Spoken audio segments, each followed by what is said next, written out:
اللہ جل وعلا کی حمد و ثنا کے بعد رسول رحمت، شفیع معظم، نبی محتشم، حضور ختم المرتبت، اللہ کے پیارے، امت کے سہارے، رب کے محبوب، دانائے غیوب، مالک رقاب امم، فخر عرب و عجم، والی کون و مکان، سیاہ لا مکان، سید انس و جاں، سرور لالا رخاں، نیر تاباں، سرنشین مہوشاں، ماہ خوباں، شہنشاہ حسینہ، تتمہ دوراں، سرخیل زہرہ جمالاں، جلوہ صبح ازل، نور ذات لم یزل، باعث تکوین عالم، فخر آدم و بنی آدم، نیر بطحا، رازدار ما اوہا، شاہد ما طغا،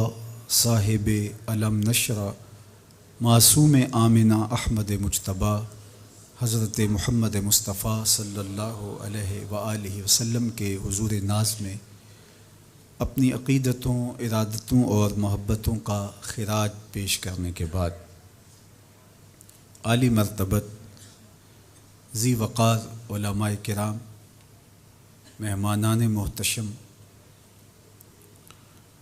معزز حاضرین و حاضرات، ناظرین و ناظرات، السلام علیکم ورحمۃ اللہ وبرکاتہ۔ کتاب رحمت قرآن مجید نے ہمیں مخاطبت کرتے ہوئے ارشاد فرمایا، وَكَذَلِكَ جَعَلْنَاكُمْ أُمَّةً وَسَطًا، کہ ہم نے آپ کو امت وسط بنایا۔ تو دو چیزیں یہاں بیان فرمائی گئیں۔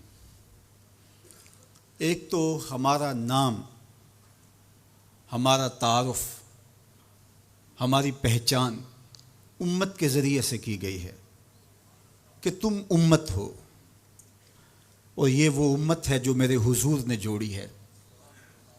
تنکا تنکا کر کے یہ گھونسلہ بنا، کوئی روم سے آیا، کوئی حبشے سے آیا، کوئی فارس سے آیا، کوئی مکے کا باسی تھا، کوئی مدینے کا رہائشی تھا، کوئی یمن سے سفر کرتا ہوا آن پہنچا، اور یہ ایک امت بنی۔ میرے حضور نے امت بنائی تھی، فرقے ہم نے بنائے ہیں، امت کو ٹکڑوں میں ہم نے بانٹا ہے۔ استاد ابراہیم ذوق نے کہا تھا، ہفتاد و دو فریق حسد کے عدد سے ہیں، اپنا یہ طریق کے باہر عدد سے ہیں۔ حسد کے عدد نکالو تو 72 بنتے ہیں۔ تو کہا کہ یہ حسد کا نتیجہ ہے کہ امت فرقہ فرقہ ہو گئی اور ٹکڑوں میں بٹ گئی۔ مجھے بتاؤ، جس نے امت جوڑی تھی اس کے قلب اطہر پہ کیا گزرتی ہوگی؟ گھر میں دو بیٹے آپس میں بولتے نہ ہوں تو باپ کے حلق سے نیچے لقمہ نہیں اترتا۔ جس کی امت فرقوں میں بٹ گئی، طائف کے بازاروں میں، مکے کی گلیوں میں،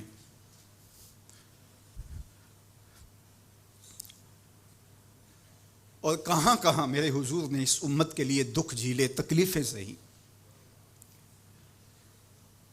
تو یہ امت ٹکڑوں میں بٹ گئی۔ حضور سے ہمیں معافی مانگنا ہوگی۔ چھوڑ کے آپ کا دامن رحمت، آقا ہم سے بھول ہوئی، کھو دی اپنی قدر و قیمت، آقا ہم سے بھول ہوئی۔ دیکھ ہماری آنکھ مچولی، اپنے سینے اپنی گولی، بھول گئے ہم درس اخوت، آقا ہم سے بھول ہوئی۔ بن گئے سیم و زر کے بندے، تن کے اجلے من کے گندے، لٹ گئی ہم سے فقر کی دولت، آقا ہم سے بھول ہوئی۔ دنیا کے ٹھکرائے ہوئے ہیں، تیرے در پہ آئے ہوئے ہیں، کھول دے اپنا باب رحمت، آقا ہم سے بھول ہوئی۔ ہم سے غلطی ہوئی کہ ہم ٹکڑوں میں بٹ گئے، ہم گروہوں میں بٹ گئے، اور اس کا نتیجہ کیا ہے؟ آج پوری امت زخم زخم ہے، پوری امت لہو لہو ہے۔ کہا تمہاری ہوا اکھڑ جائے گی اگر تم نے حبل اللہ کو چھوڑ دیا، اللہ کی رسی کو چھوڑ دیا، تم نے رسول کے دامن کو ترک کر دیا، تم گروہی تقسیمات پہ یقین رکھنے لگے، تم نے 1.5 اینٹ کی مسجد کھڑی کر لی، تم تقسیم در تقسیم کے عمل سے گزرتے رہے، تم امت سے فرقوں سے جماعتیں، جماعتوں سے لابیاں، اور لڑکتے لڑکتے تم ٹکڑے ٹکڑے ہو گئے، تم کرچی کرچی ہو گئے، تو پھر تمہاری ہوا اکھڑ جائے گی، دنیا میں تمہاری کوئی عزت نہیں رہے گی۔ آج حضور کے قلب اطہر پہ کیا گزرتی ہوگی جب شام کی بچیوں کے منہ پہ تماچے مارے جاتے ہیں، جب بغداد میں حضور کی امت خانمہ برباد نظر آتی ہے، جب برما میں آری لے کر کے اعضاء کاٹ دیے جاتے ہیں، جب دشت لیلہ سے لے کے کندھار تک اور غزہ سے لے کے کشمیر تک لاشیں ہی لاشیں بکھری ہوئی نظر آتی ہیں، بستی بستی،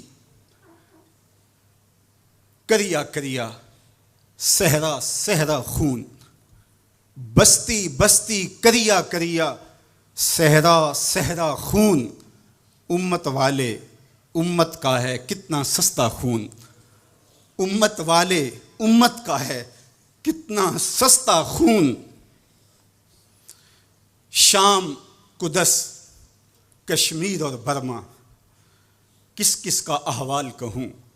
شام، قدس، کشمیر اور برما، کس کس کا احوال کہوں؟ ہر سو زخمی، ہر سو لاشیں، ہر سو بہتا خون، امت والے امت کا ہے کتنا سستا خون، امت والے امت کا ہے کتنا سستا خون۔ آج امت لہو لہو ہے، اس پوری کائنات میں 1 انچ بھی جگہ ایسی نہیں ہے جہاں آتش و آہن برستا ہو اور وہ کفار کی سرزمین ہو۔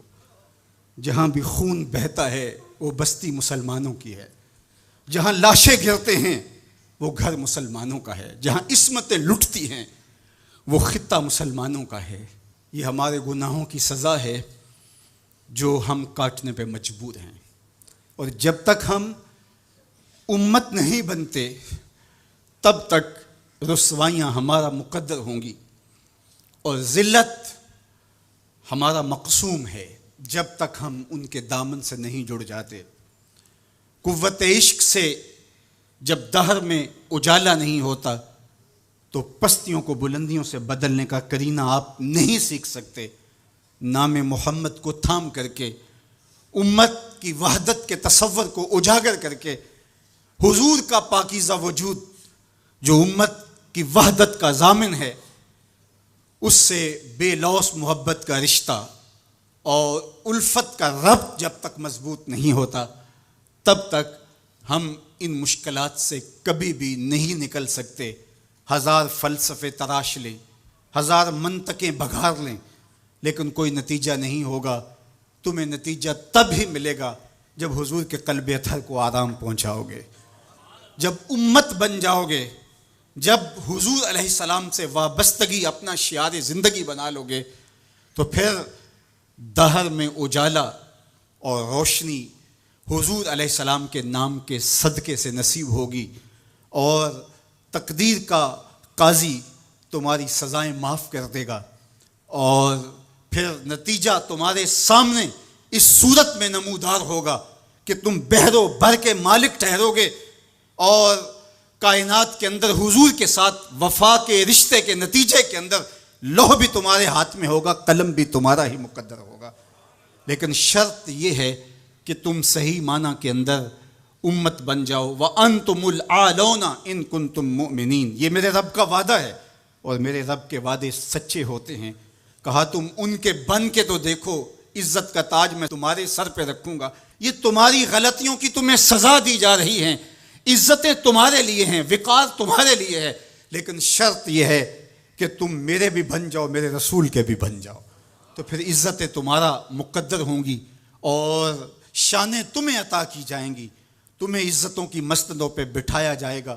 شکوے کی زبان کھلی تو لہجہ تلخ ہوا، اور اقبال بولا کہ صفائے دہر سے باطل کو مٹایا ہم نے، نوع انسانی کو غلامی سے چھڑایا ہم نے، تیرے کعبے کو جبینوں سے بسایا ہم نے، تیرے قرآن کو سینوں سے لگایا ہم نے، پھر بھی ہم سے گلہ ہے کہ وفادار نہیں، ہم وفادار نہیں، تو بھی تو دلدار نہیں۔ تو آواز آئی صفائے دہر سے باطل کو مٹایا کس نے، نوع انسانی کو غلامی سے چھڑایا کس نے، میرے کعبے کو جبینوں سے بسایا کس نے، میرے قرآن کو سینوں سے لگایا کس نے، تھے تو آبا وہ تمہارے ہی مگر تم کیا ہو، ہاتھ پہ ہاتھ دھرے منتظر فردا ہو، ہر کوئی مست مئے ذوق تن آسانی ہے، تم مسلمان ہو یہ انداز مسلمانی ہے، حیدری فقر ہے نئے دولت عثمانی ہے، تم کو اسلاف سے کیا نسبت روحانی ہے، وہ معزز تھے زمانے میں مسلمان ہو کر، تم خار ہوئے تارک قرآن ہو کر۔ جب تم میرے تھے تو خالد بن ولید کے پاس زہر کی شیشی لے کے پادری آتا ہے، تو حضرت خالد بن ولید پکڑ کے خود اس کو پی جاتے ہیں، اور وہ منتظر ہوتا ہے کہ تھوڑی دیر کے بعد یہ گریں گے اور موت واقع ہوگی، لیکن معمولی پسینے کے بعد حضرت خالد بن ولید کھڑے ہو کے کہتے ہیں میرے رب نے موت نہ لکھی ہو تو موت نہیں آ سکتی، آؤ رب کا ڈر سینے میں پال لو، زمانہ تم سے ڈرنا سیکھ لے گا، ان کے ہو جاؤ زمانہ تمہارا ہو جائے گا، ان سے وابستگی اختیار کرو پھر زمانہ تمہاری نوکری کرے گا۔ پھر میں اقبال کے لہجے میں کہنا چاہوں گا کہ محمد سے وفا تو نے تو ہم تیرے ہیں، یہ جہاں چیز ہے کیا لوح و قلم تیرے ہیں، پھر کائنات تمہاری باج گزار ہوگی، تمہاری دہلیز کی لونڈی ہوگی، زمانہ تمہارا نوکر ہوگا، شرط یہ ہے تم امت بن کے دکھاؤ، تم نے امت بننا ہے، تم نے رسول اللہ کا غلام بننا ہے، تمہارا لب و لہجہ بتائے ہم حضور کی امتی ہیں، تمہارا طرز زندگی بتائے تم حضور کی امتی ہو، تمہارا کردار بتائے تم ترازو پہ کچھ تول رہے ہو، تو لوگ دوسری طرف بھی منہ کر کے کھڑے ہو جائیں یہ غلط نہیں تول سکتا، یہ امت رسول ہے، تم بول رہے ہو لوگوں کو یقین ہو کہ یہ جھوٹ نہیں بول سکتا، یہ رسول اللہ کا امتی ہے، تمہارا طرز زندگی بتائے میں امت رسول ہوں، تمہاری وحدت، تمہارا زور ہے، تمہاری طاقت ہے، تمہاری توانائی ہے، تو فرمایا وَكَذَلِكَ جَعَلْنَاكُمْ أُمَّةً، ہم نے تو امت بنایا تھا تمہیں، تم ٹکڑے ٹکڑے ہوئے، تم نے اپنے آپ کو بانٹ لیا، تم ایک دوسرے کا گریبان نوچنے لگے، تم ایک دوسرے کے جبے پھاڑنے لگے، تم ایک دوسرے کے لیے نفرتوں کے بیج بونے لگے، تمہاری زبانیں انگارے اگلنے لگیں، تم چنگاریاں نکالنے لگے، تم ممبر و محراب کے تقدس کو پامال کرنے لگے، تم خواہشات کے غلام بن گئے، تم آرزوؤں کے نوکر بن گئے، تم اپنے نفس کی غلامی میں آ گئے، تم تو غلام تھے آمنہ کے لال کے، تم نے کب سے نفس کی غلامی اختیار کر لی، تم کب سے خواہش کے نوکر بن گئے، تم کب سے نفس کے بندے بن گئے، پھر تمہیں ذلیل نہ کیا جاتا تو اور تمہارا علاج کیا ہے؟ تقدیر کے قاضی کا یہ فتویٰ ہے ازل سے، ہے جرم ضعیفی کی سزا مرگ مفاجات، یہ تقدیر کا فیصلہ ہے۔ عبد القادر روحیلے نے جب ملک تیمور کو قید کر کے اس کی آنکھیں نوکے خنجر سے نکالی اور اس کی حرم کی بیٹیوں اور بہوؤں کو بہنا ناچنے پہ مجبور کیا، لیکن ایک دم نہ جانے اس کو کیا خیال آیا، اس نے سارا اسلحہ اتار کے پھینک دیا اور چارپائی پہ لیٹ کے خراٹے لینے لگا، لیکن وہ بیٹیاں برابر ناچتی رہیں۔ تو عبد القادر روحیلہ کھڑا ہوا اور اس نے کہا کہ میں ایک سپاہی ہوں اور اس حالت کے اندر اسلحہ اتار کے خراٹے لینے لگ جانا یہ ایک سپاہی کی شان کے لائق نہیں ہوتا، یہ میرا تکلف تھا، یہ میری بناوٹ تھی، مجھے خیال آ گیا کہ میں نے بہت زیادتی کی ہے اور میں یوں لیٹا، میرا خیال تھا کہ تیمور کی کوئی بیٹی میرے ہی خنجر سے میرا گلا چیر دے گی، لیکن اس کے باوجود تم برابر ناچتی رہیں، حمیت نام تھا جس کا گئی تیمور کے گھر سے۔ اس نے کہا کہ اب میں حق بجانب ہوں جو میں نے آپ کے ساتھ کیا، اس لیے کہ میرے خنجر کو پڑا ہوا دیکھ کے اور مجھے خراٹے لیتے ہوئے دیکھنے کے باوجود بھی جب تم ناچ رہی ہو تو پھر میں نے غلط نہیں کیا، تمہارا علاج یہی تھا، جب ہماری بیٹیاں غیروں کے نرغے میں ہوں، جب ہمارے گلے چیرے جا رہے ہوں، جب شام اجڑ رہا ہو، جب برما میں آریوں کے ساتھ انسانی اعضاء کاٹے جا رہے ہوں، جب بغداد کے اندر اس امت کی شہزادیاں بھیک مانگنے پہ مجبور ہوں، تو مجھے بتاؤ اس زمانے میں بھی ہم ایک دوسرے کے گریبان نوچیں گے؟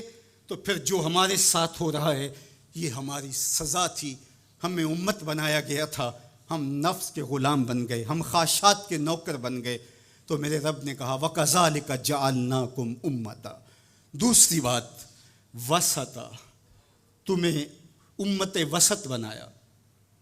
امت وسط، اس کے 3 معنی امام قرطبی نے کیے ہیں، باعظمت امت، باکمال امت، اور تیسرا معنی معتدل امت۔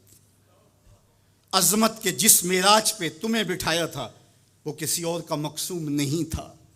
جعلت لی الارض مسجدا، پوری کائنات کو تمہارے لیے مسجد بنا دیا گیا، تمہیں یہ عزت دی۔ حضور نے فرمایا میں آخری نبی ہوں، وانتم آخر الامم، اور تم آخری امت ہو، پس خدا بر ما شریعت ختم کر، بر رسول ما رسالت ختم کر۔ ہمیں آخری امت بنایا گیا۔ کنتم خیر امت اخرجت للناس تامرون بالمعروف وتنہون عن المنکر۔ یہ مجھے کہا گیا، یہ آپ کو کہا گیا، تم خیر امت ہو۔ ذرا گریبان میں جھانک کر کے دیکھیں، مجھے کہا گیا میں خیر ہوں، آپ کو کہا گیا خیر ہوں، یار یہ نسبت میرے حضور کی ہے۔ تو تم خیر سے جڑے ہو، تم بھی خیر بن گئے ہو، تم خیر امت ہو، تمہیں عزتوں کی مسند دی گئی، جو معراج، جو مقام، جو مرتبہ، جو رفعت تمہیں دیا گیا وہ کسی اور کا مقصوم نہیں ہے، تم خیر امت قرار پائے۔ اللہ اکبر۔ تو کہا اس سے مراد باعظمت امت ہے۔ دوسرا معنی باکمال امت، جو عزت، جو شرف، جو مرتبہ، جو مقام تمہیں دیا گیا، جو کمال، عروج اور بانکپن تمہارا مقصوم ہے، وہ کسی اور امت کا مقصوم نہیں ہے۔ حضور نے ارشاد فرمایا ایک بندہ صبح سے لے کر کے ظہر تک مزدوری کرتا ہے، اس کو ایک قیراط دیا جاتا ہے۔ ایک ظہر سے لے کر عصر تک مزدوری کرتا ہے، اس کا وقت تھوڑا ہے لیکن مزدوری اس کو بھی ایک قیراط دی جاتی ہے۔ اور تیسرا شخص عصر سے لے کر مغرب تک مزدوری کرتا ہے، دونوں سے کم تھوڑا وقت لگاتا ہے لیکن اس کو 2 قیراط دیے جاتے ہیں۔ فرمایا پہلی مثال یہود کی ہے، دوسری مثال نصارہ کی، اور تیسری مثال میری امت کی۔ تھوڑے عمل پر زیادہ اجر رکھا گیا۔ من جاء بالحسنۃ فلہ عشر امثالھا، ایک نیکی کرو گے 10 کا ثواب ملے گا۔ یہ اس امت کو اعزاز دیا گیا، یہ امت کو تکریم دی گئی۔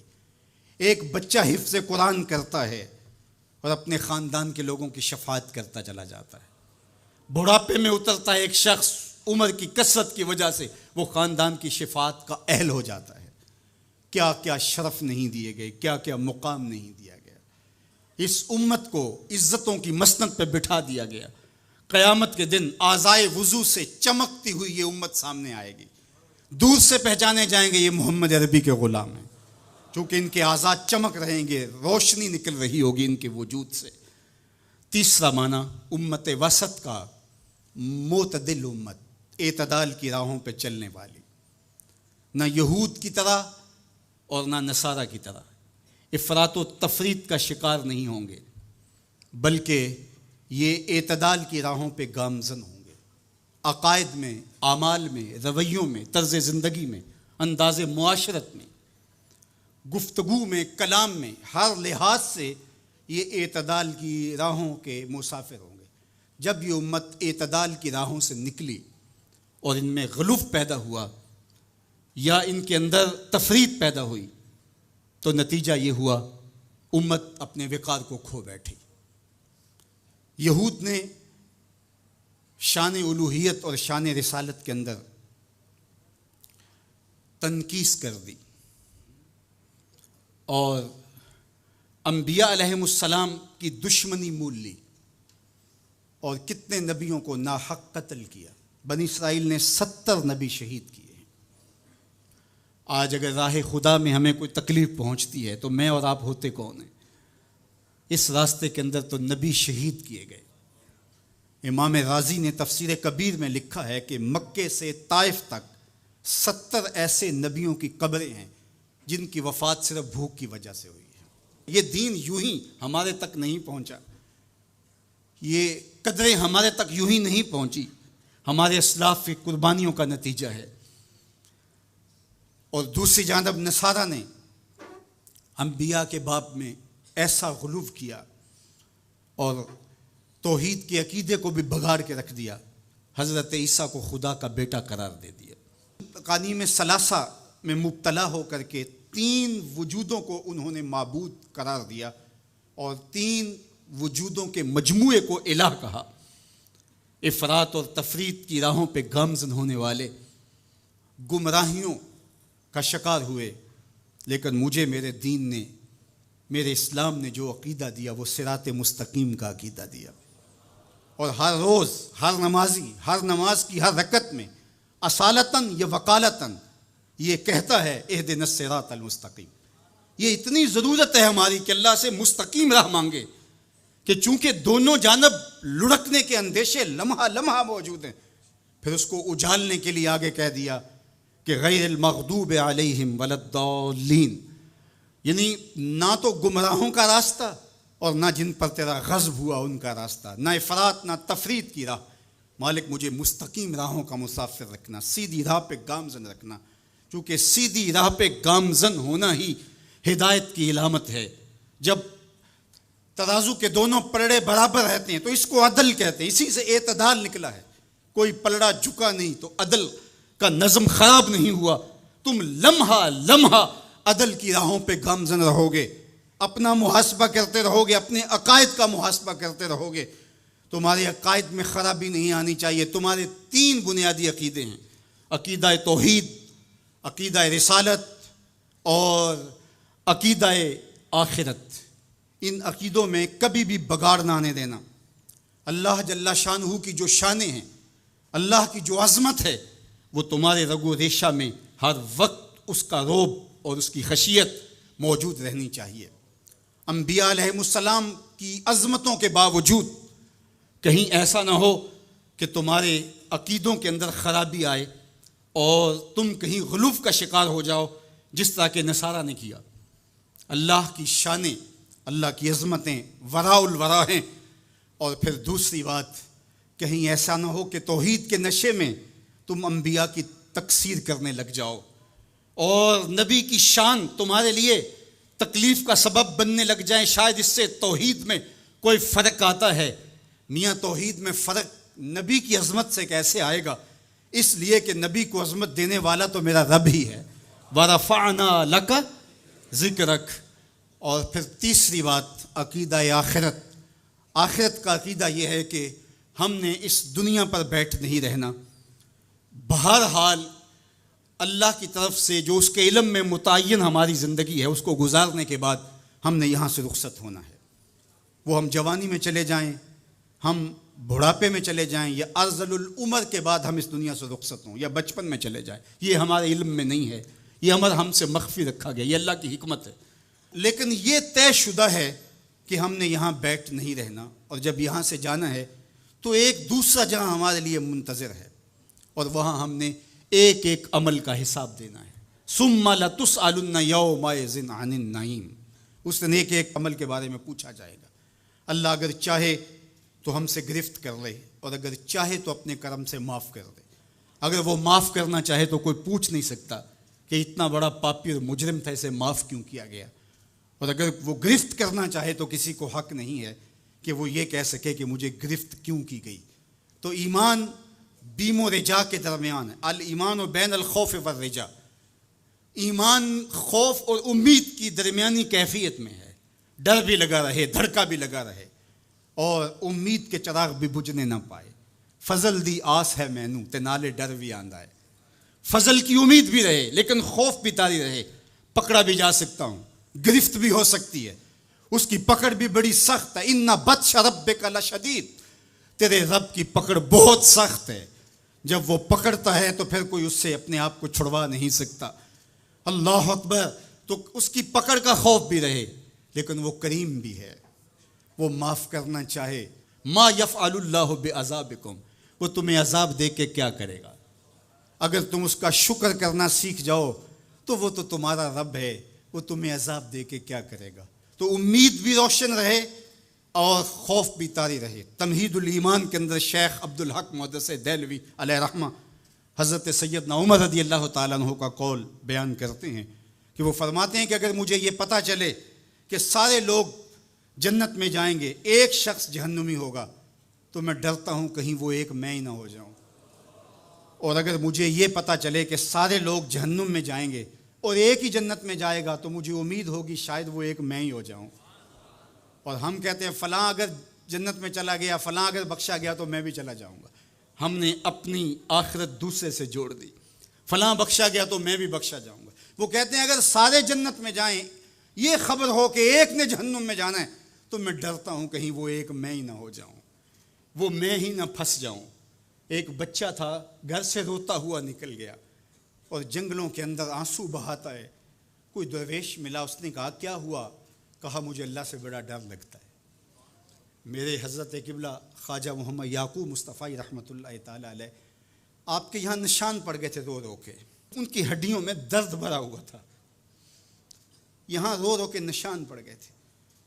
تو یہاں ایک بزرگ ہوتے تھے، انتقال کر گئے۔ وہ کہتے ہیں ایک دن میں گیا تو انہوں نے دونوں اپنے گھٹنے کھڑے کیے تھے اور اپنی باہیں اس کے گرد لپیٹی ہوئی تھیں اور ایسے سر جھکایا تھا۔ تو میں نے جا کے سلام کیا تو انہوں نے سر اٹھایا تو وہ رو رہے تھے۔ تو میں نے کہا کہ آپ اتنا روتے کیوں ہیں؟ تو وہ کہتے ہیں کہ ان کے انداز نے میرے اندر درد بھر دیا۔ انہوں نے ایسے سر اٹھایا اور کہا اس سے ڈر آتا ہے، اس سے ڈر آتا ہے۔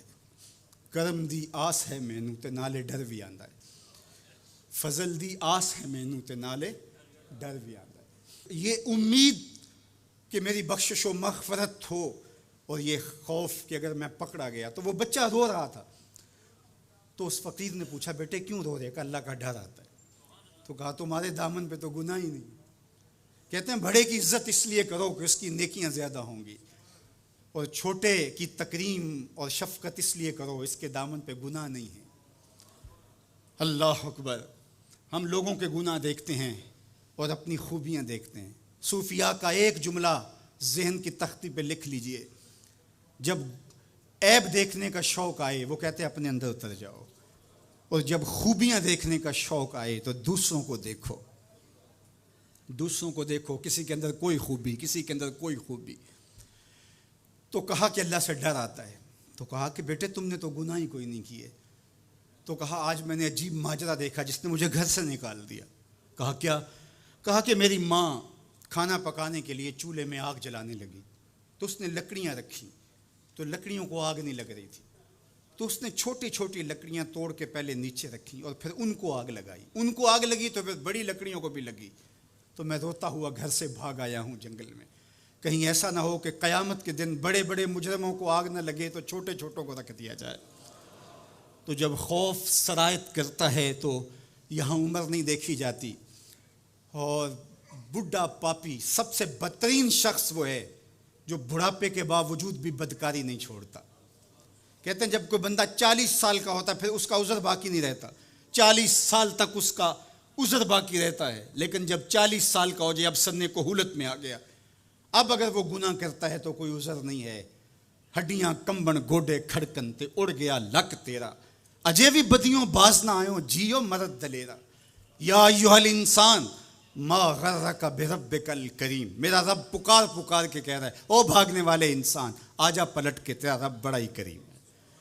میں یہ بات 100 بار کہی، میرے سننے والے مجھ سے 1000 بار سن چکے، لیکن لفظوں کی چاشنی اور امید کی ایسی جگمگاتی کرنیں روشن ہوتی ہیں کہ دل میں چراغاں ہو جاتا ہے، اور جب میں یہ بول رہا ہوتا ہوں تو میرے اندر پھل جھڑیاں پھوٹ رہی ہوتی ہیں، اور اللہ کے تشکر کے اندر درد کی کیفیت بھی پیدا ہو رہی ہوتی ہے کہ وہ رحمت بھرے لہجے میں پکار کے کہہ رہے سرکش کو، متمرد کو، باغی کو جو اس کی دہلیز چھوڑ کے بھاگ گیا، او بھاگنے والے آجا پلٹ کے، تیرا رب بڑا ہی کریم ہے۔ کوئی ایسے بھی آواز دیتا ہے، کوئی ایسے بھی مجرم کو پکارتا ہے۔ یہاں رک کے میں ایک اور جملہ بھی کہنا چاہتا ہوں۔ اعتدال میں حقوق اللہ اور حقوق العباد کی جو لوگوں نے تقسیم کی اور اس کا اپنا معنی متعین کیا، وہ ایک مشہور تو ہے لیکن حقیقتاً وہ معنی متعین نہیں ہے۔ اللہ کے حق فائق ہیں مخلوق کے حق سے۔ عمومی طور پہ کہا جاتا ہے یار حقوق اللہ کی خیر ہے، بس حقوق العباد کا خیال رکھو۔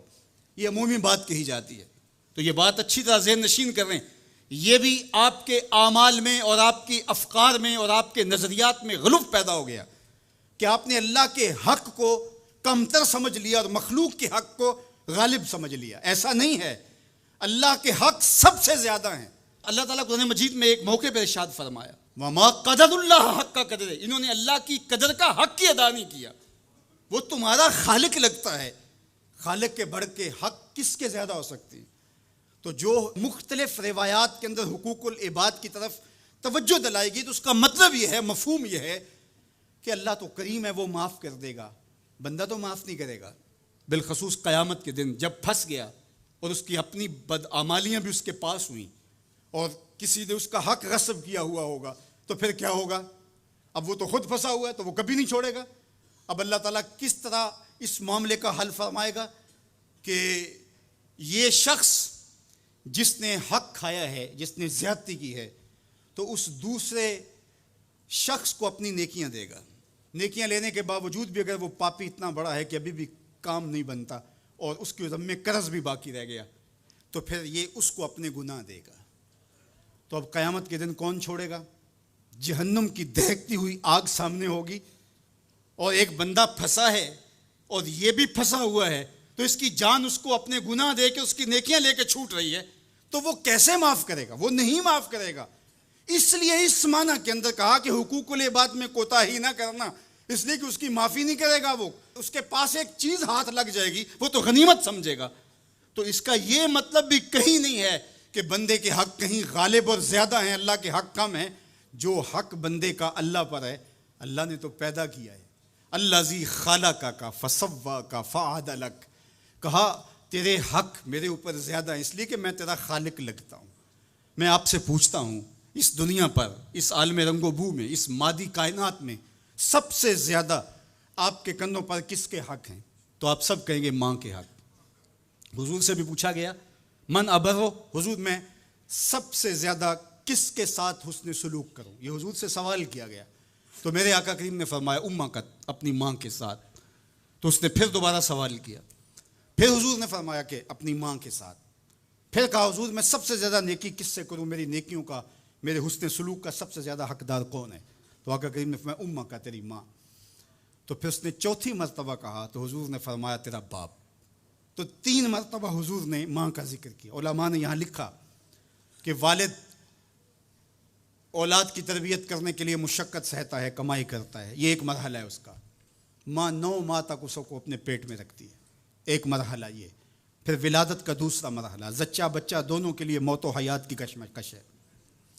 اور تیسرا مرحلہ اس کی تربیت کا جس کا باپ شامل ہوتا ہے. تو ماں کے 3 حق بیان کیے اور باپ کا ایک حق بیان کیا.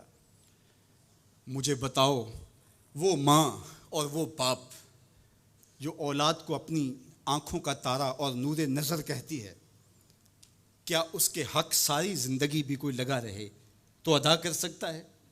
کسی نے کہا کہ میں نے ماں کو اپنے کندھوں پہ اٹھا کے حج کروایا اور موسم میں حدت اور گرمی اتنی تھی کہ گوشت کا ٹکڑا زمین پہ پتھر پہ ڈال دیا جاتا تو وہ بھن کے کباب بن جاتا. کیا میں نے اپنی ماں کا حق ادا کر دیا؟ کہا تیری ولادت کے وقت جو اس نے تکلیف سہی، اس تکلیف کے ایک جھٹکے کا حق بھی ادا نہیں ہوا. یہ تیری ماں ہے. کیا تو اتنی بے وفا ہو گئی ہے کہ اس ماں کی مرضی اب تیری مرضی نہیں رہی؟ وہ باپ جس کی ہڈیاں بھی درد کر رہی ہیں اور وہ مزدوروں والے اڈے پہ بیٹھا ہے اور جب کوئی مزدور لینے آتا ہے تو اس سے صحیح طرح سے اٹھا بھی نہیں جاتا، پھر بھی کلی والا ڈبہ اٹھا کے آگے بڑھتا ہے اور مزدور لینے والے شخص کے ساتھ لپٹ کے چمٹ کے کہتا ہے کہ بابو مجھے لے جاؤ، 10 روپے کم دے دینا، میں نے اپنی بیٹی کی کالج کی فیس دینی ہے. وہ باپ جس کی ہڈیاں دکھ رہی ہیں اور جا کے دیوار پر کلی کر رہا ہے، اس کی کمائی سے کالج میں پڑھنے والی بیٹی کو ایک خاتون ایک سجے ہوئے دفتر میں بٹھاتی ہے اور کہتے تو پدر شاہی نظام کے خلاف بغاوت کر، تیرا جسم تو تیری مرضی ہونی چاہیے، باپ ہوتا کون ہے؟ وہ بیٹی اس کے منہ پہ تھپڑ مارے، وہ کلی کر کے میرا پیٹ پالتا رہا اور میری فیسیں ادا کرتا رہا، میں تو اپنے بدن اور اپنی زندگی کی ایک ایک سانس بھی اپنے باپ کے نام کر دوں، حق پھر بھی ادا نہیں ہو سکتا ہے. میرا باپ میری تعلیم کا ضامن ہے، میری زندگی کا ضامن ہے، میری عزت اور آبرو کا پہرے دار ہے۔ اللہ اکبر، معاشرہ بدل گیا، حالات کے تیور تبدیل ہو گئے، بغاوتیں بھر گئیں، وفاؤں نے دم توڑ دیا۔ مغرب کی تہذیب سوائے تکلف کے اور کچھ نہیں ہے، اور چہرہ جو روشن نہ ہو تو کیا حاجت گلگونہ فروش، نئی تہذیب تکلف کے سوا کچھ بھی نہیں ہے۔ یہ مغربی تہذیب کی یلغار نے مرد آوارہ، بیکار و زن کمار باش کیا معاشرہ تخلیق کیا جا رہا ہے۔ میرے حضور کے غلاموں، آؤ ہم نے دین حضور سے لینا ہے، اور یہ سارے چونچلے اور یہ ساری مغربی وظیفہ خور تنظیمیں یہ دم توڑ کے رہ جائیں گی۔ اس کائنات کے اندر اور اس وطن کے اندر جھنڈا لہرائے گا تو محمد عربی کے نظام کا ہی لہرائے گا انشاءاللہ۔ ہم حضور کے دین کو کھڑا کرنے کے لیے اور حضور کے نظم کو غالب کرنے کے لیے اپنی زندگی کے ایک ایک سانس کو حضور کے نام وقف کریں گے۔ میری زندگی کا مقصد تیرے دین کی سرفرازی، میں اسی لیے مسلمان، میں اسی لیے نمازی، میری زندگی کا ایک ایک لمحہ حضور کے دین کے لیے، حضور کے نام کے لیے۔ تو حقوق والدین کے جو ہے وہ بہت سارے ہیں، کہا تو اس کے ایک درد کے جھٹکے کا جواب بھی نہیں دے سکا۔ ماں اولاد سے جو محبت کرتی ہے اور جو ماں کے حق ہیں وہ اتنے زیادہ ہیں کہ کسی پیمانے میں اس کو تولا نہ جا سکے۔ میں کہا کرتا ہوں سمندر کی پاتال تک تو کوئی پہنچ گیا ہوگا، لیکن ماں کے پیار کا کنارہ آج تک کسی نے نہیں پایا۔ یہ سڑکوں کے کناروں پر بڑے بڑے ہیوی ترازو نصب کر دی گئے ہیں، پورا کنٹینر تول لیا جاتا ہے، لیکن آج تک ایسا ترازو میں نے نہیں دیکھا جس پر ماں کے پیار کو بھی تولا جا سکے۔ ماں جب بولتی ہے تو اس کے لہجے میں جبریل بولتا ہے، ماں جب مسکراتی ہے تو لگتا ہے جنت کی ساری کلیاں کھل اٹھی ہیں۔ اللہ نے ماں کے سینے میں وہ درد، وہ درک، وہ محبت، وہ چاہت، وہ پیار کا جہاں آباد کر دیا کہ سید خورشید گیلانی نے کہا تھا کہ اونچے ہوٹلوں میں کھانا کھانے میں وہ سرور کہاں جو چولہے پر بیٹھ کے ماں کے ہاتھوں سے پکی ہوئی چپاتیاں کھانے میں ملتا ہے۔ اور کہا اونچے اونچے اسٹیجوں پہ حضرت صاحب، عالی جناب، مفتی صاحب، قبلہ عالم، کیا کیا لفظ سننے کو ملتے ہیں، لیکن ان لفظوں میں وہ چاشنی کیا جو ماں کی زبان سے اوئے مٹھو اور اوئے ببلو کے اندر رکھی گئی ہے۔ ماں کے سینے میں تڑپتی ہوئی ممتا اور محبتوں کا جہاں، اس کی کوئی مثال ہی نہیں ہے۔ ماں کو اتنا پیار کیوں ہے اور ساری زندگی ماں کے حق ادا کرتا رہے پھر بھی حق ادا نہ ہو، کیوں؟ اس لیے کہ ماں نے جنم دیا ہے۔ یہی جواب ہے نا آپ کا کہ ماں اتنا پیار اس لیے کرتے، اس کے حق کتنے ہیں کہ میرے حضور نے کہا پھر ماں، پھر ماں، پھر ماں۔ اتنے حق کیوں ہیں؟ اس لیے کہ اس نے جنم دیا ہے۔ میرے جملے کو بار بار آپ نے سنا ہوگا، پھر سن لیجئے، جس نے جنم دیا ہے اس کو اتنا پیار ہے اور اس کے اتنے حق ہیں، تو جس نے خلق کیا ہے اس کو کتنا پیار ہوگا اور اس کے کتنے حق ہوں گے۔ تو اللہ کے حق غالب ہیں۔ تو یہ جو حقوق العباد کی تلقین کی جاتی ہے تو اس کا مفہوم یہ ہے کہ اس کی معافی نہیں ہوگی۔ انسان ہے، نہیں معاف کرے گا، وہ کریم ہے، معاف کر دے گا۔ تو اس کا یہ مطلب کبھی بھی نہیں نکلتا کہ جو ہے وہ اللہ کے حق کوئی کمزور ہے اور مخلوق کے حق غالب ہیں۔ ہمارے اوپر سب سے بڑا حق ہمارے اللہ کا ہے، پھر رسول اللہ کے حق ہیں، پھر اس کے بعد ہماری ماں کے، ہمارے باپ کے، ہمارے مرشدوں کے، ہمارے استاد۔ ہم احسان فراموش لوگ نہیں ہیں، ہم جس کا بھی حق ہو اس کو پورا کرتے ہیں۔ مولا کائنات سیدنا علی المرتضیٰ فرماتے ہیں جس نے مجھے ایک حرف بھی پڑھایا اس نے مجھے اپنا غلام بنا لیا۔ ہم تھوڑی سی عزت ملنے پر آنکھیں سر پہ نہیں رکھ لینے والے لوگ، ہم احسان فراموش نہیں ہیں کہ کبھی باپ کو پدر شاہی نظام کے ساتھ مسترد کریں، کبھی ماں کے چہرے پہ لات مار دیں کہ تم کون ہوتی ہو میری زندگی میں مداخلت کرنے والی۔ ہم تو رشتہ بھی کرنا ہوتا ہے تو بوڑھی دادی امی سے بھی پوچھتے ہیں، جب تک وہ ہاں نہیں کرتی تو گھر کے اندر ماحول ہی نہیں بنتا ہے۔ ہمارا دین، ہمارا کلچر، ہماری تہذیب، ہمارا تمدن ہمیں یہ سکھاتا ہے لیس منا من لم یرحم صغیرنا ولم یوقر کبیرنا، جو چھوٹوں کے ساتھ شفقت سے پیش نہیں آتا اور بڑوں کے ساتھ جو ہے وہ توقیر سے پیش نہیں آتا۔ میرے حضور نے فرمایا میرے ساتھ اس کا کوئی تعلق، کوئی ربط، کوئی رشتہ نہیں ہے۔ تو ہمارا دین تو ہمیں یہی سکھاتا ہے۔ تو بیم اور رجا کے درمیان ہمیں یہ سکھایا گیا۔ بات احترام کی چلی تو عقیدوں کے اندر جب غلوف پیدا ہوتا ہے تو اغیار کی سازشوں کا ہم نادیدہ اور دیدہ طور پہ شکار ہو جاتے ہیں۔ اقبال نے آج سے صدیوں قبل یہ بات جو ہے وہ ہونے والے حادثات کی نشاندہی کرتے ہوئے اپنے زمانے میں کہا تھا کہ تو کہ نشناسی خفی راز جلی ہوشیار باش، اے گرفتار ابو بکر و علی ہوشیار باش. کہا تو نہیں جانتا کہ تیرے ساتھ کیا کھیل کھیلا جا رہا ہے. ابو بکر اور علی کو آپس میں مقابل کھڑا کرنے والے ہوشیار ہو جا. یہ غیار کی سازش ہے. یہ دونوں کرنیں سینہ محمد عربی کی ہیں. ابو بکر بھی حضور کے ہیں، علی بھی حضور کے ہیں، عثمان بھی حضور کے ہیں، اصحاب بھی رسول کے ہیں، اہل بیت بھی حضور کے ہیں. ہم ان کی چوکھٹ کے فقیر بھی ہیں اور ان کے در کے بھی غلام ہیں. ہم تو غلام ابن غلام ابن غلام ہیں. ہمیں تو ان کی وساطت سے دین ملا ہے. ہم ایک کا نام لے کر کے دوسرے کی نفی نہیں کر سکتے. اللہ کے محبوب علیہ الصلوۃ والسلام نے حضرت سیدنا علی المرتضیٰ کو دیکھا اور فرمایا، مسند امام احمد بن حنبل نے اس کو روایت کیا، نہج البلاغہ میں موجود ہے. سیدنا علی المرتضیٰ فرماتے ہیں حضور نے میرے بارے فرمایا، یہلک فی رجلان محب مفرط و مبغض. علی تیرے معاملے میں آ کے دو لوگ برباد ہوں گے. تیرا معاملہ حضرت عیسیٰ والا معاملہ ہے. ایک نے حضرت عیسیٰ سے بغض رکھا اور ان کی ماں پہ تہمت لگا دی، اور ایک نے حضرت عیسیٰ سے اتنی محبت کی انہیں ابن اللہ کہہ دیا. دونوں گمراہ ہو گئے. فرمایا تیرا معاملہ بھی حضرت عیسیٰ کا ہے. یہلک فی رجلان، حضرت علی خود فرماتے ہیں میرے معاملے میں دو لوگ برباد ہوں گے، محب مفرط و مبغض. ایک محبت کر کے برباد ہوگا، ایک بغض رکھ کے برباد ہوگا. امتن وسطہ، درمیانی امت ہو تم نے ترازو کے دونوں پلڑے پورے کر کے عدل کے تقاضوں کو پورا کرنا ہے. ایسا نہ ہو کہ علی کی محبت آنکھوں پہ پنٹی باندھ دے، تمہیں ابو بکر بھی نظر نہ آئے، تمہیں غارے سور کی بلندیوں پر اپنے کندھوں پہ حضور کو اٹھا کے لے جانے والا صدیق بھی دکھائی نہ دے، اور تمہیں جو ہے وہ دشمن کے آگے سینہ تان کے کھڑے ہونے والا فاروق بھی دکھائی نہ دے، اپنا سارا مال حضور کی راہوں میں خرچ کر دینے والا تمہیں عثمان نظر ہی نہ آئے، تم یوں اندھے ہو جاؤ. اور ایسا بھی نہ ہو جانا کہ علی کا نام لیا جائے تمہاری طبیعت میں بے چینی آ جائے، تمہارے چہرے کا رنگ بدلنے لگے، تم علی کا نام گوارا نہ کرو. جس علی کا ذکر بھی عبادت ہے، تمہیں ٹھنڈ کیوں نہیں پڑتی ہے، تمہیں تسکین کیوں نہیں ہوتی ہے؟ تو کہا نہ ادھر لڑکنا نہ ادھر لڑکنا، نہ تم گمراہیوں کا شکار. وَكَذَلِكَ جَعَلْنَاكُمْ أُمَّةً وَسَطًا، تم امت وسط بن کے رہنا، تم ترازو کے دونوں پلڑے برابر رکھنا. اور میں آپ کو امت وسط کے حوالے سے ایک ضروری بات وہ بھی بتانا چاہتا ہوں، اور وہ یہ کہ میرا اسلام، میرا دین امن کا دین ہے. قیام امن دین کے مقاصد میں شامل ہے. لیکن دوسری جانب اگر دشمن کی سرکوبی کے بغیر راستے نہ نکلتے ہوں تو اسلام کہتا ہے گھوڑے تیار رکھو. اسلام کہتا ہے تمہاری تیغ براں اس کے سر کو کاٹتی ہوئی آگے بڑھ جائے، تم ان کے جوڑ جوڑ پہ مارو. تمہیں جہاد کا حکم دیا گیا تو ان دونوں پلڑوں کو برابر رکھنا پڑے گا. کہیں ایسا نہ ہو کہ تم امن کی بات کرتے کرتے جہاد کو ہی بھول جاؤ، اور ایسا بھی نہ ہو کہ تم جہاد کی بات کرتے ہوئے امن کا مذاق اڑانے لگو جو کہ دین کے مقاصد سے ہے.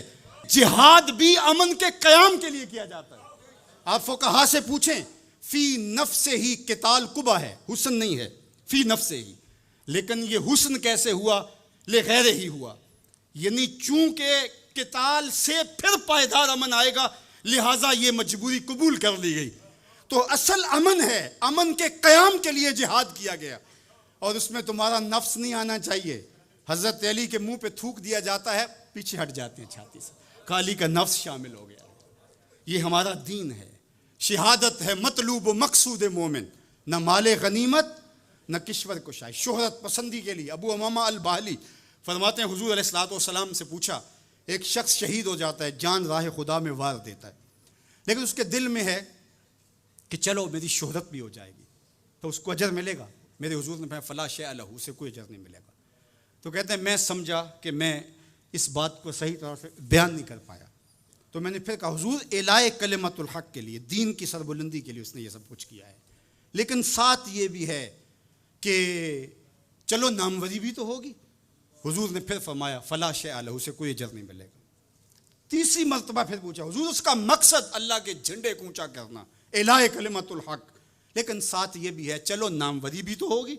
میرے حضور نے پھر فرمایا فلا شیء لہ، اور پھر مزید وضاحت کرتے ہوئے فرمایا اللہ صرف اسی عمل کو قبول کرتا ہے جو محض اس کے لیے کیا گیا ہو. تیرے عمل میں اخلاص ہو تو اس کا اجر کچھ اور ہے. حور و خیام سے گزر، بادہ و جام سے گزر، محض اس کی رضا کے لیے عمل ہو تو وہ جہاد جہاد ہے، ورنہ وہ جہاد، وہ قتال جہاد ہی نہیں ہے جو نفس کے لیے کیا جائے، جو مال غنیمت کے لیے کیا جائے، جو لوگوں میں بڑھوتری، جو زمین کی ہوس میں کیا جائے، جو خواہشات نفس کے لیے کیا جائے۔ تو ہمیں جہاد کے لیے بھی شرائط دی گئی، لیکن اس کا مقصد امن کا قیام ہے۔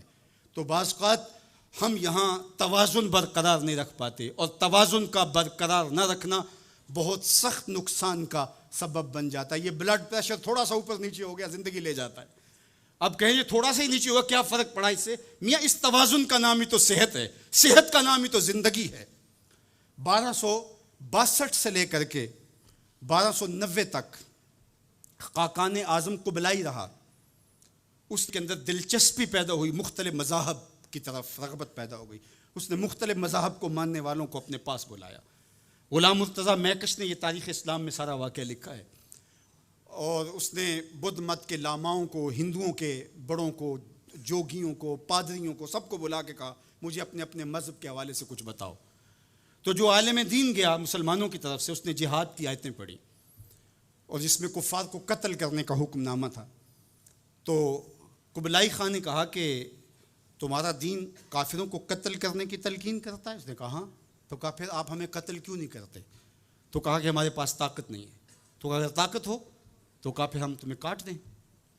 تو اس نے وہیں کھڑے کھڑے حکم نامہ جاری کیا کہ ان کا دین اگر ہمیں قتل کرنے کا حکم دیتا ہے، طاقت نہ ہونے کی وجہ سے یہ رکے ہوئے، تو پھر یہ کیوں زندہ بچے؟ اس نے فوراً حکم نامہ جاری کیا، جو مسلمان سامنے اس کو کاٹ دو۔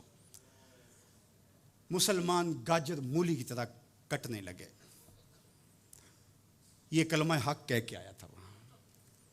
اس دور کے صوفی بزرگ اور عالم شیخ جلال الدین علیہ رحمہ، پتہ چلا کہ یہ ایک عالم کی لغزش سے سب کچھ ہوا ہے۔ عالم کا پھسلنا عالم کا پھسلنا ہے۔ تو گئے جا کے بادشاہ کو کہا کہ بادشاہ کیا ماجرا ہوا؟ کہا تمہارا دین ہمیں قتل کرنے کا کہتا ہے اور ہمارے پاس طاقت ہے، پھر ہم آپ کو کیوں چھوڑے؟ تو کہا صاحب وہ دین کی تعبیر کو سمجھتے نہیں تھے جنہوں نے آپ کو بتایا۔ حالت جنگ کے یہ احکام ہیں۔ عام دنوں کے اندر تو اسلام یہ نہیں کہتا، اور حالت جنگ کے اندر آپ بتائیے کون کسی کو چھوڑتا ہے؟ لیکن میرا اسلام پھر بھی بچوں کو چھوڑتا ہے، پھر بھی خواتین کو چھوڑتا ہے، مذہبی رہنماؤں کو چھوڑتا ہے۔ اس نے کھڑے کھڑے حکم نامہ جاری کیا کہ جو کٹ گئے ابھی تلواریں نیام میں ڈال لی جائے۔ تو صاحب جب تک عدل نہیں ہوگا، جب تک آپ یکسر علم را دامن عقل باید، ایک سیر علم کے لیے 10 من عقل چاہیے، اگر آپ ترازو کے دونوں پلڑے برابر نہیں رکھ سکتے تو تمہیں تولنے کے لیے بٹھایا کس نے؟ میرا رب کہتا ہے وَكَذَلِكَ جَعَلْنَاكُمْ أُمَّةً وَسَطًا، ہم نے تمہیں امت وسط بنایا۔ ترازو کے دونوں پلڑوں کو برابر رکھنا، دونوں پلڑوں کو جھکنے نہ دینا۔ اللہ کے محبوب علیہ السلام نے دونوں پلڑے رکھے۔ المومن غر کریم، مومن سادہ مزاج ہوتا ہے، بھولا بھالا سیدھا سادہ ہوتا ہے۔ اللہ اکبر۔ اب مومن کا سیدھا سادہ ہونا یہ کہیں ایسا ہی نہ ہو کہ لوگ اس کو دعوے لگاتے رہیں۔ کہا فطرتاً تو ایسا ہی ہوتا ہے، اس کی طبع ہے کہ وہ اعتبار کر لیتا ہے، لیکن دوسرے مقام پہ کہا بیلنس بھی کر لو۔ میرے حضور نے ارشاد فرمایا لا یلدغ المؤمن من جوہر واحد مرتين، مومن ایک ہی بل سے 2 مرتبہ ڈنگ نہیں کھاتا۔ اگرچہ وہ چالاک نہیں ہے لیکن زیرک ضرور ہے، اگرچہ وہ مکار نہیں ہے لیکن بصیرت کا نور اللہ نے اس کے سینے میں رکھا ہے۔ کہا اس کی فراست قلبی سے ڈرو، وہ اللہ کے دیے ہوئے نور سے دیکھتا ہے، اس کو اللہ نے چراغاں دی ہے، اللہ نے اس کو روشنی عطا کی ہے۔ عمومی طور پہ کہا جاتا ہے یہ دنیا والے ہیں، یہ دین والے ہیں، اور یہ 2 تقسیمات کر دی جاتی۔ یہ تقسیمات ہمارا دین ہمیں نہیں سکھاتا۔ دونوں پلڑے برابر رکھو، دنیا بھی اور دین بھی۔ اصل دنیا کیا ہے؟ ملا رومی بولے چیز دنیا از خدا غافل بدن، دنیا ہے کیا؟ خدا سے غافل ہونے کا نام دنیا ہے۔ وہ آپ چاہے ممبر پہ بیٹھ کے غافل ہیں یا دکان پہ بیٹھ کے غافل ہیں، وہ آپ دنیا داری کر رہے ہیں۔ یہاں مقصد لوگوں کے دل اپنی طرف موڑنا، لوگوں کی جیبیں ڈھیلی کرنا، لوگوں میں اپنے آپ کو محبوب اور اپنے آپ کو جو ہے وہ لوگوں کا مقصود بنانا، اپنے بت کو تراشتے رہنا کہ لوگ پوجا پاٹ کرتے رہیں۔ یہ ممبر پہ دکانداری ہو رہی ہے، اور دوسرا دکان پہ بیٹھا ہے لیکن سچ کا دامن نہیں چھوڑتا۔ میرے حضور نے فرمایا سچا تاجر قیامت کے دن پیغمبروں کے ساتھ اٹھایا جائے گا۔ تو دنیا اور دین یہ دونوں ساتھ ساتھ چلتے ہیں۔ تو دین اور دنیا 2 الگ الگ خانے نہیں ہیں۔ اسلام ترک دنیا سے روکتا ہے لیکن غرق دنیا سے بھی بچنے کی تلقین کرتا ہے. رہبانیت کا درس بھی نہیں دیتا. لا رہبانیت فی الاسلام.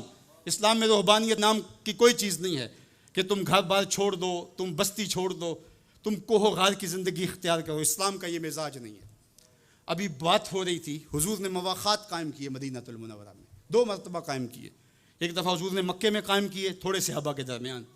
اور مواخات مدینہ یہ کائنات کا ایک انوکھا باب ہے, اور یہ ایک الگ مضمون اور عنوان ہے کہ 2 افراد کو, ایک انصار لیا اور ایک مہاجر لیا, اور حضور نے ان کے درمیان مواخات قائم کر دی. تو حضرت ابو درداء اور حضرت سلمان فارسی کے درمیان حضور نے مواخات قائم کی. تو جن کے ساتھ بھائی چارہ تھا وہ پھر حال پوچھنے جاتے تھے کہ میرے بھائی کو پریشانی تو نہیں ہے. تو حضرت سلمان فارسی گئے حضرت ابو درداء کے گھر, تو دیکھا کہ حضرت ابو درداء کی بیوی وہ عام سے کپڑوں میں تھی. تو انہوں نے کہا کہ میری بہن یہ کیا ماجرا, میلے کچیلے واجبی سے کپڑے. تو کہا کہ تمہارے بھائی کو دنیا کے ساتھ کوئی رغبت نہیں ہے, عورت آراستہ ہو. حضور نے فرمایا کہ عورت کی خوبیاں بیان کی کہ بہترین عورت وہ ہے جب اس کا شوہر دیکھے اس کو تو اس سے خوش کر دے. وہ اس کا لباس اور طرز زندگی ایسا ہو کہ مرد کے لیے مسرت, خوشی اور سرشاری کا ذریعہ ہو, تاکہ اس کی نظر یکسو رہے اور اس کے خیالات پراگندہ نہ ہوں, اس کی سوچوں میں آوارگی نہ آنے پائے. تو کہا کہ تمہارے بھائی کو رغبت ہی نہیں ہے دنیا کے ساتھ, اس لیے مجھے اس کی کوئی ضرورت نہیں ہوتی. خیر حضرت ابو درداء آئے تو کھانا لائے. تو حضرت سلمان فارسی نے کہا کہ آپ بھی کھائیے. کہا میں روزے سے ہوں. کہا کہ میں تو نہیں کھاؤں گا جب تک آپ نہیں کھائیں گے. تو نفلی روزہ مہمان کے لیے توڑا جا سکتا ہے. تو انہوں نے روزہ افطار کر لیا, ساتھ بیٹھ کے کھانا کھایا. رات پڑی, سونے لگے. تو حضرت ابو درداء مصلی بچھا لیا. حضرت سلمان فارسی نے کہا کہ جناب آپ کو میرے ساتھ سونا پڑے گا. اللہ اکبر. یار وہ صوفی حضور کی تربیت کے پالے ہوئے تھے. آج تو پھر فتویٰ متوجہ ہو جاتا نا کہ اس نے مجھے نماز سے روکا ہے, یہ دارا اسلام سے خارج ہے. تو آپ نے کہا ٹھیک ہے, مہمان ہو, مہمان نوازی کا یہ بھی ایک ڈش ہے نا, چلو میں سو جاتا ہوں. سحری ہوئی تو سلمان فارسی اٹھے, ان کو اٹھایا, بیدار کیا, تہجد پڑھی دونوں نے. اور پھر حضرت سلمان فارسی نے کہا کہ تمہارا میں نے عمل دیکھا, تمہاری بیوی کے کپڑے میلے کچیلے تھے, تم نے روزہ رکھا ہوا تھا اور رات تم قیام کرتے ہو. تو کہا کہ تمہارے نفس کا بھی تمہارے اوپر حق ہے, تمہارے اہل خانہ کا بھی تمہارے اوپر حق ہے, تمہارے رب کا بھی تمہارے اوپر حق ہے, اور تمہارے مہمان کا بھی تمہارے اوپر حق ہے, اور ہر ذی حق کا حق تمہیں ادا کرنا ہوگا. اور یہ بات چھڑی اور پھر دونوں چلتے ہوئے حضور کے پاس آ گئے. خوشا وہ وقت کے فیض عام تھا ان کا, خوشا وہ وقت کے بطحا مقام تھا ان کا. کیسے وہ لمحے تھے. آج تو کوئی مسئلہ ہو تو کوئی ملتا ہی نہیں ہے, درد ہو تو سنائیں کس کو, زخم ہو تو دکھائیں کس کو, کہانی ہو تو کہیں کس سے, دکھڑے ہوں کس کی دہلیز پہ رکھیں, کس کے کندھے پہ سر رکھ کے روئیں, کوئی رہا ہی نہیں ہے. تو وہ اٹھے اور حضور کے پاس آئے, اور حضرت سلمان نے اپنی کہانی سنائی اور ابو درداء نے اپنی بات کہی. تو میرے حضور نے کیا کہا سنو. میرے حضور علیہ الصلوۃ والسلام نے ارشاد فرمایا, صدق سلمان, کہا میرے سلمان نے سچ کہا ہے. تو ہمارا دین ہمیں یہ کہتا ہے کہ تمہاری زندگیاں خوبصورت ہو, رب کا حق بھی ادا کرو.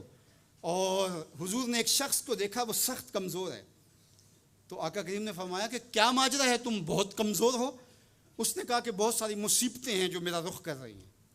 تو میرے حضور نے کہا کہ تو نے اللہ سے کوئی دعا تو نہیں مانگی تھی. اللہ اکبر, یہ دل و قلب و نگاہ کے مرشد اولین ہیں. حضور تو سینوں کے چھپے راز بھی جانتے. کہا کہ تو نے کوئی دعا تو نہیں کی تھی رب سے. کہا جی حضور میں نے اللہ سے دعا کی تھی. کیا دعا مانگی. کہا میں نے اللہ سے کہا مالک جو بھی تکلیفیں ہیں مصیبتیں ہیں وہ آخرت کے حصے کی بھی دنیا پہ بھیج دے تاکہ یہیں فارغ ہو کے جاؤں, آخرت میری صاف ہو جائے. تو بڑے دکھڑے ہیں, بڑے غم ہیں, بڑی اذیتیں ہیں, بڑی بیماریاں ہیں جس نے مجھے کمزور کر دیا.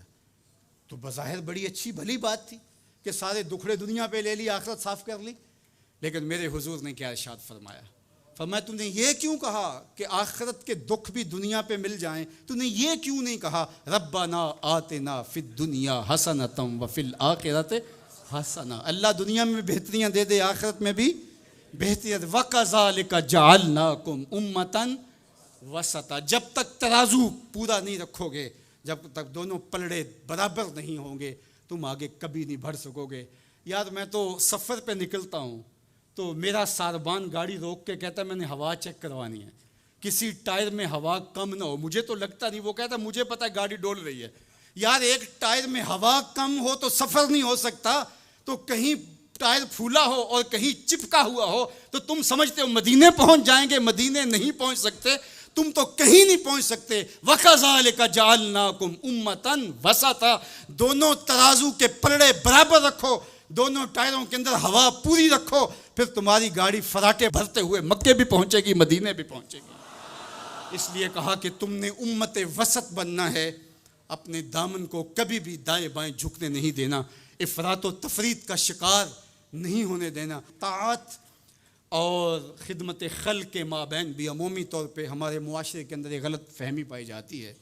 کچھ لوگ کہتے ہیں جی بس میں تو اللہ کی مخلوق کی خدمت کرتا ہوں، مجھے کیا، میں تو حج بھی نہیں کیا، اس کے پیسے بھی غریبوں کو دے دیے ہیں۔ وہ تبلیغ کرتے ہیں لوگ کہ جناب قربانی کے پیسے بھی اگر غریبوں میں دے دیے جائے تو یہ زیادہ اچھا ہے، ان کی مدد ہو جائے۔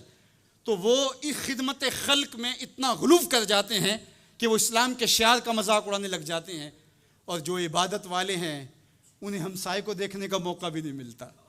اور آپ جانتے ہیں کہ جب ایک بستی کو برباد کرنے کا حکم دیا گیا تو کہا کہ یہاں تو ایک بستی میں شخص رہتا ہے جس کا سر سجدے سے اٹھتا ہی نہیں۔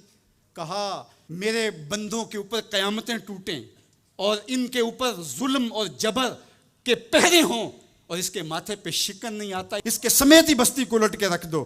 یار عبادت کرتے ہو لیکن ہمسایوں کا خیال بھی رکھو۔ میرے حضور علیہ الصلوۃ والسلام نے لعاب پھینکا نا تو صحابہ نے اپنے ہاتھوں پہ لے کے اپنے منہ پہ بن لیا۔ کائنات کے اندر آپ کو ایسا کوئی محبوب نہیں ملے گا جیسے حضور ہے۔ آپ نے عشق اور محبت کی لوک داستانیں بڑی سنی ہوں گی، لوگوں نے نہریں بھی کھودیں، لوگوں نے محبوبوں کے لیے کیا کچھ نہیں کیا، لیکن آج تک آپ کو ایسا نہیں ملا ہوگا کسی محب نے محبوب کا لعاب بھی چاٹا ہو۔ کائنات میں یہ انوکھا باب ہے۔ تو حضور علیہ الصلوۃ والسلام نے فرمایا کہ تمہیں اس چیز پر کس نے ابھارا کہ میرا لعاب بھی اپنے چہروں پہ مل رہے ہو؟ تو انہوں نے کہا اللہ اور اس کے رسول کی محبت نے۔ تو میرے حضور نے اس کی نفی نہیں کی، لیکن ساتھ ہی فرمایا اگر کوئی چاہتا ہے کہ اللہ اور اس کے رسول سے محبت کرے اور اللہ اور اس کا رسول اس سے محبت کرے تو وہ ہمسایوں کے حقوق کا خیال رکھے۔ یعنی تمہارا یہ پہلو بھی، تم عاشق رسول بھی ہو لیکن ہمسایوں کا بھی تو خیال رکھو۔ تمہارے گھر پہ جھنڈا تو لگا ہے حضور کے میلاد کا، لیکن اگر ہمسایوں کے گھر میں اندھیرا ہے تو یار اپنے گھر میں اس سال اگر چراغاں نہیں کر سکے، غریب ہمسائے کا میٹر کٹ گیا اس کا بل دے دو، آمنہ کا لال زیادہ خوش ہوگا، میلاد والا رسول زیادہ خوش ہوگا۔ اس لیے دونوں پلڑے برابر رکھو، نہ تو عبادات کے زعم میں تم خدمت خلق کو اور ہمسایوں کے حقوق کو، رشتہ داروں کے حقوق کو بھول جاؤ، اور نہ یہ کہ تم خدمت خلق کے نام پہ عبادات کا مذاق اڑانے لگو۔ وَكَذَلِكَ جَعَلْنَاكُمْ أُمَّةً وَسَطًا۔ ادارت المصطفیٰ دونوں بازوؤں کے ساتھ اڑنے کی فکر رکھتا ہے اور امت وسط کے مزاج کو لوگوں میں راسخ کرنا شروع ہوتا ہے۔ ظاہر ہے جب کبھی اس بازو پہ زور پڑے تو کبھی اس بازو پہ زور پڑے تو بازو جھکنے لگتے ہیں، تو میرا اللہ مدد کرتا ہے، نصرت دیتا ہے۔ تو کبھی ہمارے کسی بازو پہ فتویٰ بھی آ کے جو ہے وہ زور ڈالتا ہے، کبھی کسی فتوے کا میزائل لگتا ہے، لیکن ہم تو بلے شاہ کی بولی میں کہتے ہیں بلے آلو کی تینوں کافر کافر آکھن تو آہو آہو آکھ۔ ہمارا کام الجھنا تھوڑا ہے، ہم نے تو آگے بڑھتے ہی چلے جانا ہے، اور ہماری منزل تو مدینہ ہے، ہم نے تو اس کی طرف عازم سفر رہنا ہے۔ ادارت المصطفیٰ ایک فکر کا نام ہے، اور وہ فکر جو مدینے کی ضیاؤں سے پھوٹتی ہے، گنبد خضرا کے جمال کی روشنی ہے، اور وہ مصطفی نہیں ہو سکتا جس کے دونوں بازو میں سے ایک بازو شل ہو۔ حضور کی امت سے جس کو پیار نہیں ہے، حضور کی امت سے جس کو محبت نہیں ہے، حضور کی محبتوں کا کبھی بھی مستحق نہیں ہو سکتا۔ میرے بزرگ فرمایا کرتے تھے جس کے بچوں سے تم پیار کرتے ہو اس کا باپ تم سے پیار کرتا ہے۔ اگر تم چاہو کہ حضور ہم سے پیار کریں تو حضور کی امت سے پیار کرو۔ تو ایک امت بنو، دوسرا امت وسط بنو، تو پھر دیکھنا تمہاری شاہین صفت پرواز اس کو کوئی چھو بھی نہیں سکے گی۔ تم پھر بڑھتے رہو گے اور تمہارا بڑھنا منزل آشنا ہوگا، اور تو راہ نورد شوق ہے منزل نہ کر قبول، لیلا بھی ہم نشیں ہو تو محمل نہ کر قبول۔ تیرا تو مطمع نظر، تیرا تو ہدف ہی کچھ اور ہے، تو دنیا کے لیے نہیں ہے، دنیا تیرے لیے ہے، تو خواہشات کا دیوانہ نہیں ہے، بلکہ خواہشات تیرے پیچھے دوڑیں گی اور زمانہ تیری دہلیز پہ باندیوں کی طرح نوکری کرے گا۔ من کان للہ کان اللہ لہو، تو ان کا ہو کے دیکھ، زمانہ تیرا ہو جائے گا۔